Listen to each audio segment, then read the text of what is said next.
Good morning, good afternoon, good evening, good night, wherever you are. It's one of those things, isn't it? Whether you're in Asia, Africa, Europe, North America, South America, or Australia, it's either morning, noon, or night. Thank you, everybody. Thank you, everybody, for showing up. I'm here today because, well, I'm here to commemorate a very special birthday. I'm here to commemorate the birthday of the greatest basketball player that ever lived. One known as William Fenton Russell, aka Bill Russell, who was born in West Monroe, Louisiana on February 12th, 1934. He was the second child of Katie and Charlie Russell Sr., who already had one son, and you can probably guess it was Charlie Russell Jr. And Charlie became a playwright and famous in his own right. When William was 8 years old, the Russells moved to Oakland, California. They lived in the projects, and the projects then are like the projects now, a tough place to grow up. William was picked on by neighborhood bullies because he was frail, sickly, and he was shy. Katie Russell told her son that one day he would have to stand up for himself. That day came when he was jeered and slapped by a group of 5 boys. When he ran to his mother, looking for consolation, Katie Russell grabbed him by the arm and went looking for the boys. Bill thought she was going to initiate a fight with them, but instead, she made William fight all 5. He won just 2. No, heavyweight champion of the world was not in the future for William Fenton Russell, but he learned to stand up for himself, and after that, the bullying stopped. Now, this incident bonded William to his mother closer than ever. It was Katie Russell who pushed him to do things, who told him he could do things, and if she told him he could do something, he believed her implicitly. Unfortunately, Katie Russell died abruptly just a few years later when William was 12. She went into the hospital with flu-like symptoms and she never recovered. Her death made William aloof and independent. His childhood was now in the rearview mirror. Manhood was ahead and it was approaching fast. With his father working long hours to provide for the family, there was no one readily available to lean on for support, so William had to learn to lean on himself. William became Bill when he entered McClimbers High School. He stood 5'11", and he was rail thin and uncoordinated. He tried out for the junior varsity team, but he was cut. Over the next year, he grew 2 inches. He tried out for the junior varsity team again as a sophomore, and again, he did not make the team. Trying not to cry, Bill stood staring at the list of names of those who did make the team. As he wondered what he was going to do next in life, he noticed someone standing behind him. It was the coach of the varsity team, George Paulus. They had a conversation, and here is how it went according to Bill. Paulus said to me, "Wait for me after practice." So after practice, I met him at his car, and he drove me to the local Boys and Girls Club. Then he said, "I want you to play basketball every day." And he took $2 out of his wallet, and he paid for my membership, and that's what I did. I played basketball every day after school, and I honed my skills. Now, Paulus also made Russell the 16th player on a 15-man varsity squad. Bill practiced with the team, then went to the Boys and Girls Club to work on what he had learned in practice. Paulus believed that Bill was going to grow even taller. He believed he had to find a way to keep Bill involved until it all came together, but that was only part of it. He observed that Bill had an extraordinary desire to succeed.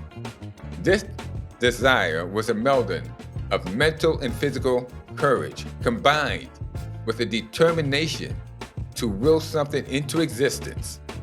Paulus realized that this desire not only needed to be nurtured and marveled at, it needed to be unleashed. By his senior year, Bill had grown 5 more inches and he was now 6'7". He had evolved from the third string center to the starting center, but he was still quite unremarkable. Said Frank Robinson, the Hall of Fame baseball player who was also on this basketball team, Bill couldn't get the ball in the basket unless he dunked it. But one of the problems that was holding Bill back was his high school played a slow setup style. In this style, the prototype center was big, he was bulky, and he was slow.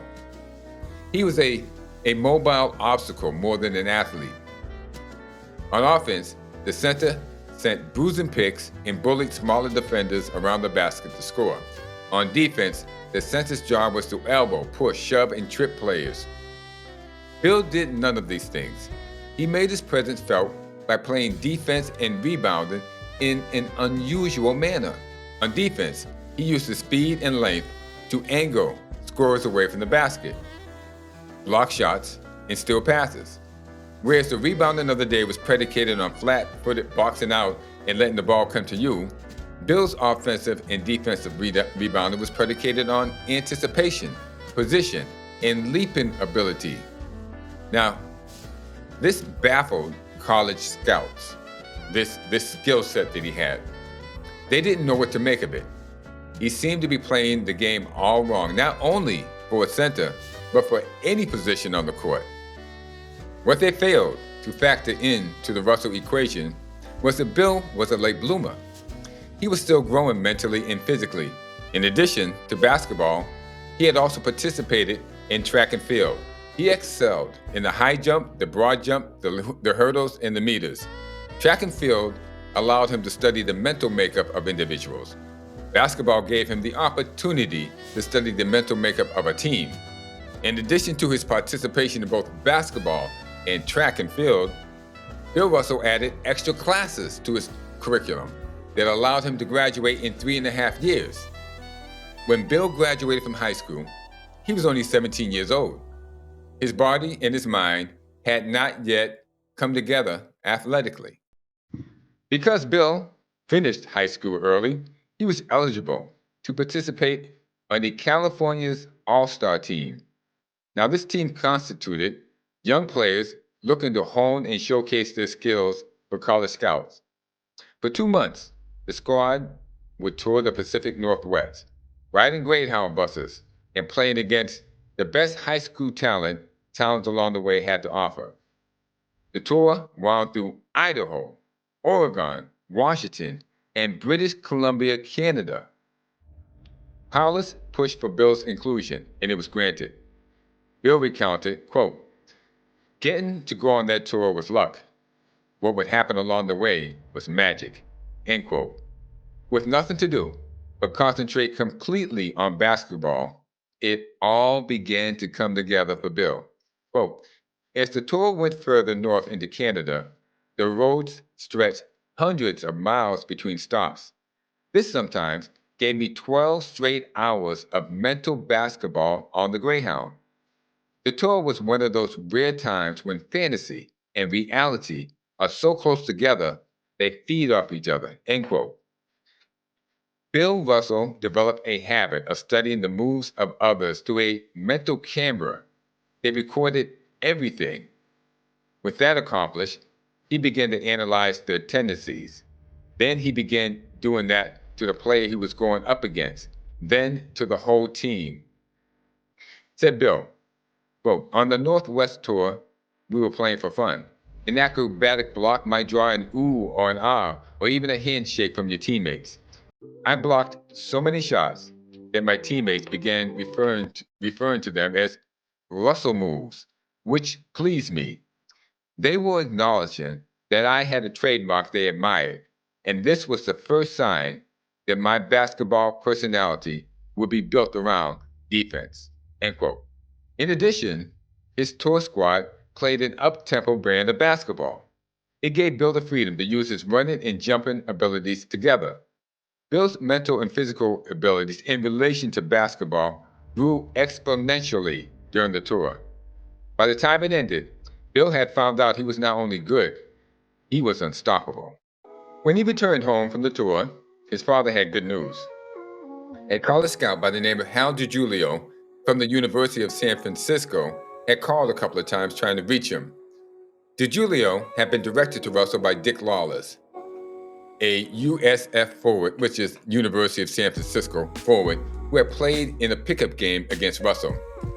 Now, a decent college player, Lawless had been shut down and embarrassed by this high schooler, said Lawless.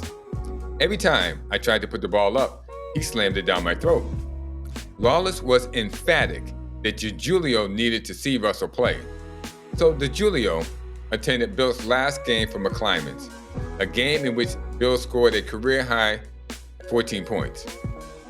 DiGiulio favorably reported what he had observed to Phil Woolpert, the head coach of the University of San Francisco, and a decision was made to bring him in for a tryout. But by then, Bill had graduated. It was on the Pacific Northwest tour. When DiGiulio and Russell talked, Hal asked Bill if he would be interested in coming to the university for a tryout. Without hesitation, Bill said yes, because Bill believed San Francisco was my only choice, my one choice, the one choice that I would ever get. Upon his first sighting of Bill, Coach Philip Woolpert had reservations. Russell looked uncommonly thin for a center, and as Woolpert put it, he was so ungainly. Now, the workup was not in a game. They didn't scrimmage. It consisted of performing a series of drills. One thing was immediately apparent to Woolpert, quote, he could jump. I couldn't believe my eyes. Oh, how he could jump, end quote. At the end of the session, Woolpert neither offered a scholarship or dismissed the idea, instructing Bill to take the entrance exam as the next step. When Bill passed the entrance examination, he was offered his one and only basketball scholarship. It was a dream come true for Bill, and it was a shot in the dark for Woolpert. Woolpert's courage to offer Bill a scholarship was based on a hope and a prayer. A hope that Bill would be decent enough to allow USF to be competitive. A prayer that Bill would be a diamond in the rough. The USF Dons were considered a level below powerhouse schools such as Cal State, Santa Clara, UCLA, and USC. These schools not only had scouts, but alumni positioned all over the West to identify and recruit talent. These schools, and even junior colleges, had passed on Bill Russell. Could everyone be wrong? Woolpert wondered. By the end of Russell's freshman season, the answer was a definite yes. They had all been wrong. In his freshman year at the University of San Francisco, William Fenton Russell set new school records. From being a player who could barely score in high school, Bill was now averaging 20 points a game. But wait, there's more. Russell not only averaged 20 points a game, he averaged 20 rebounds a game and an untold number of blocks. Woolpert's hope and prayer had been answered. Bill was better than decent, and he had found a diamond in the rough. But Bill Russell's sophomore year fizzled when Casey Jones, the best varsity player from the year before, was lost for the season due to surgery. In addition, Bill was disgruntled with being platooned with last year's starting center. The tradition of a center garnering playing time is nothing new, but because the player was white and had nowhere near the impact Bill did, the specter of racism permeated Bill's attitude and his thoughts. Bill wondered if Woolpert was incompetent or racist. As a result, Bill's sophomore year resulted in a disappointing 14-7 season.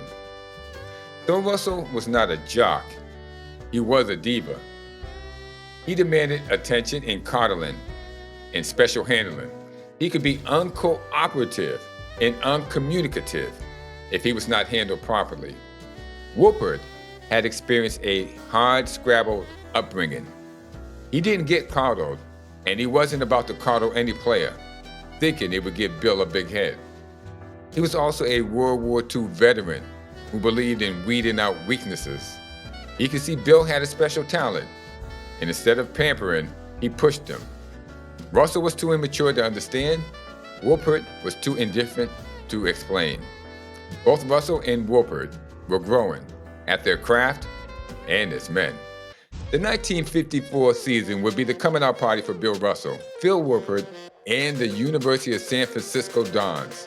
After losing to UCLA in the third game of the season, Woolpert moved Hal Perry, another black player, into the starting lineup. This move boldly stated to Bill that Woolpert did not favor white players over black players. He cared about winning. This changed Russell's attitude and thus changed the team's altitude. One of the biggest solidifiers of the team's chemistry came when USF traveled to the all-college tournament in Oklahoma City. On arrival, they were told that only the white players could stay at the hotel. The black players would have to stay at the Oklahoma City college dormitories. The team, consisting of 11 white and 4 black players, voted unanimously to stay as a group at the dormitories. Before the first game, when fans started throwing coins at them, Bill navigated the situation differently than he would have the year before.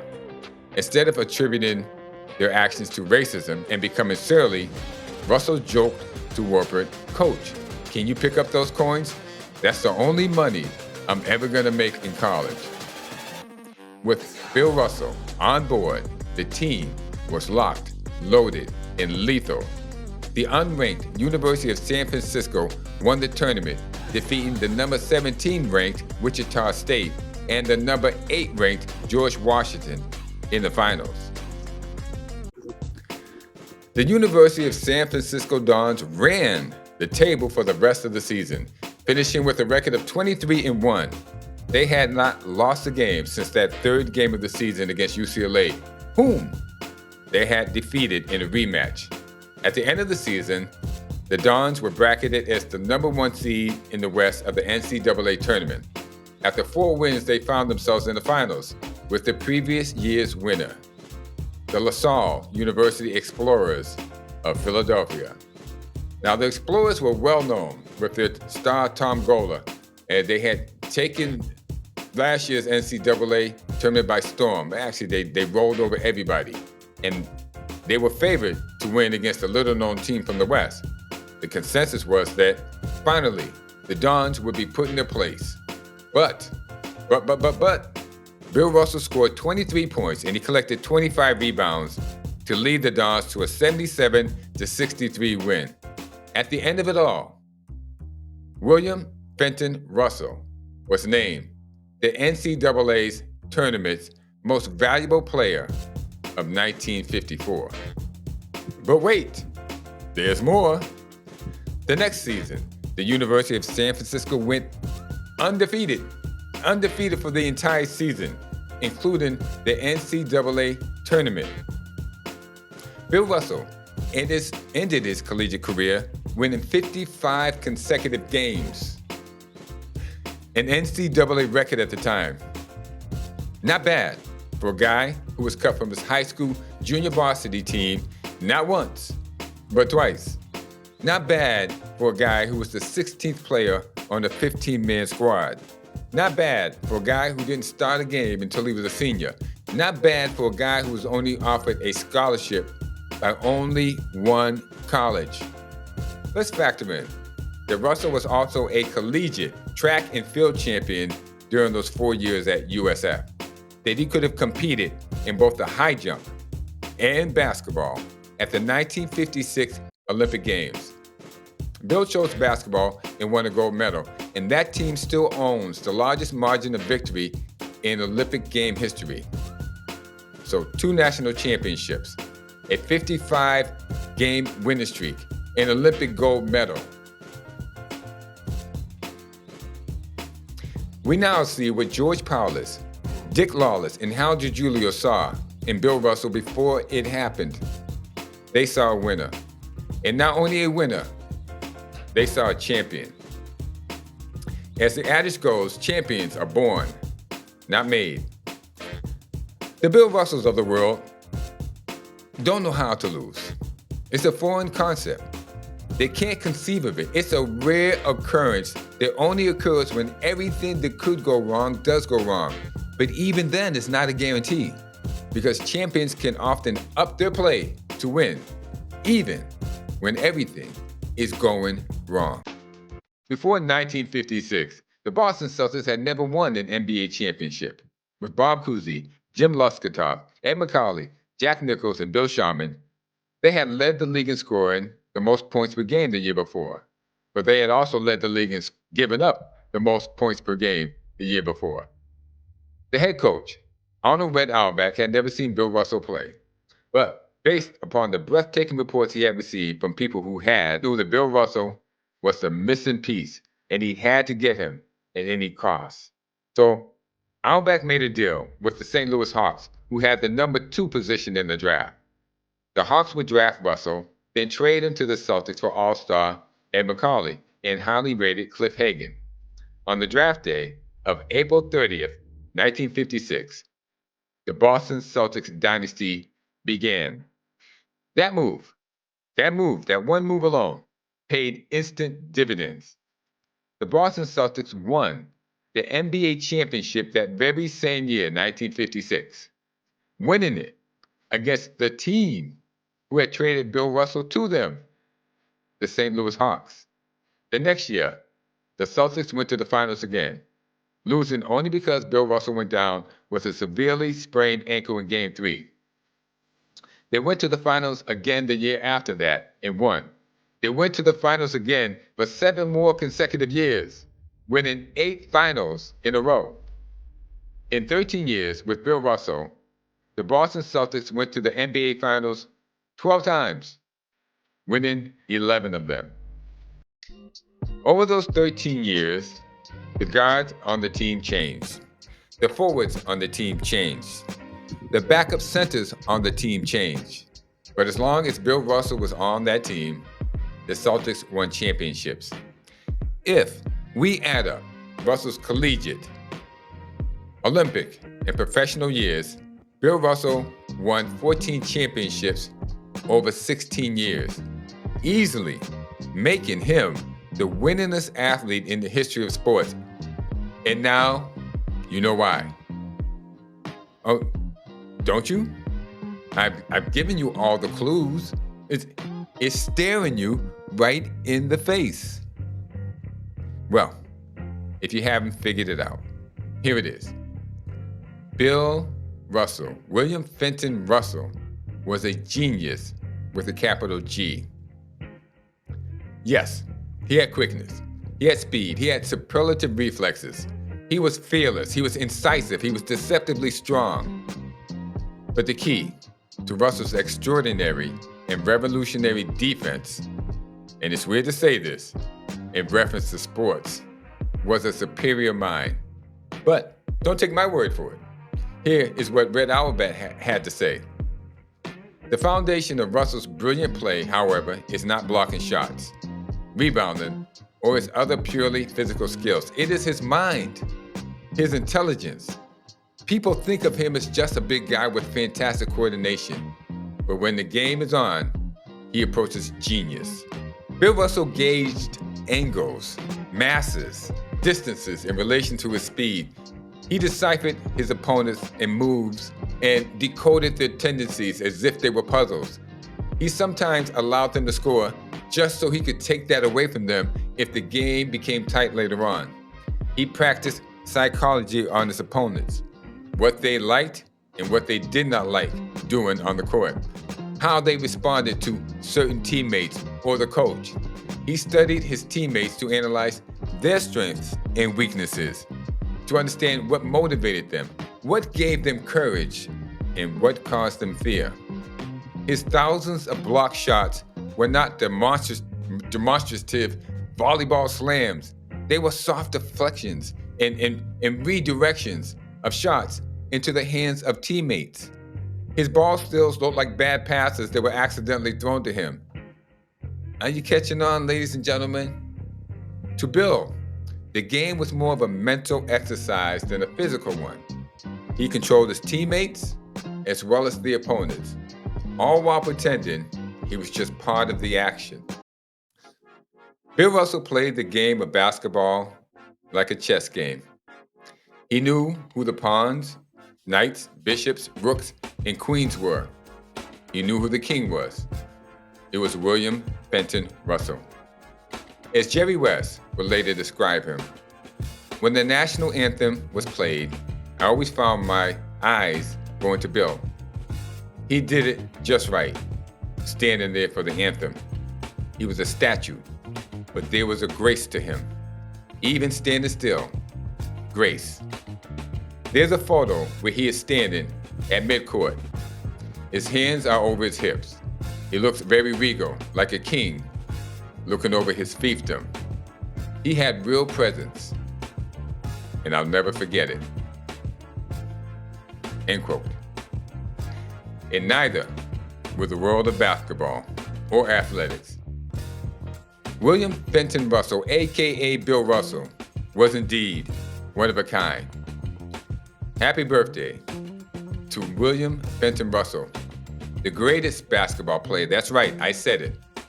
Better than Will Chamberlain, Michael Jordan, Larry Bird, or Magic Johnson, or even LeBron James. The greatest basketball player, that's right, that ever lived. Goodbye, everybody. I had a great time. February 12th, 1934. Guy wins. He goes to 12 NBA championships in 13 years. Wins 11 of them. Gold medal, 55 consecutive games.